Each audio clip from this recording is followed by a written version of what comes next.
ការធ្វើឲ្យខ្លួនឯងកាន់តែមានសំណាងមួយគាំទ្រខ្លួនឯងជានិច្ចស្រឡាញ់ខ្លួនឯងគាំទ្រខ្លួនឯងរាល់ការសម្រេចចិត្តដែលខ្លួនធ្វើមិនមើលងាយខ្លួនឯង 2. មិននិយាយពាក្យអសុរោះមិនជេរគេមិននិយាយពាក្យអាក្រក់ស្ដាប់តែងតែនិយាយពាក្យពិរោះវិជ្ជមានជានិច្ច 3. បង្កើតទំនុកចិត្តក្នុងខ្លួនមានគោលដៅក្នុងខ្លួនដឹងថាខ្លួនចង់ធ្វើអ្វីទោះមានលុយក៏ដោយអត់លុយក៏ដោយត្រូវមានទំនុកចិត្តជានិច្ច 4. រៀនសរសើរខ្លួនឯងប្រាប់ខ្លួនឯងថាខ្លួនពូកែណាស់អាចធ្វើរឿងនេះបានខ្លួនសំណាងណាស់ដែលបានជួបរឿងនេះ ទី 5 ស្រឡាញ់ខ្លួនឯង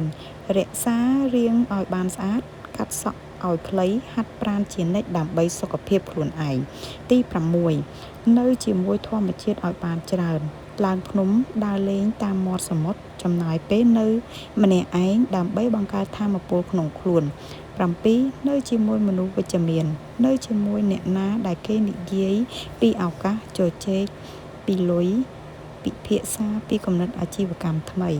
8 បើកចិត្តទទួលយករបស់ថ្មីជានិច្ចគិតថាខ្លួន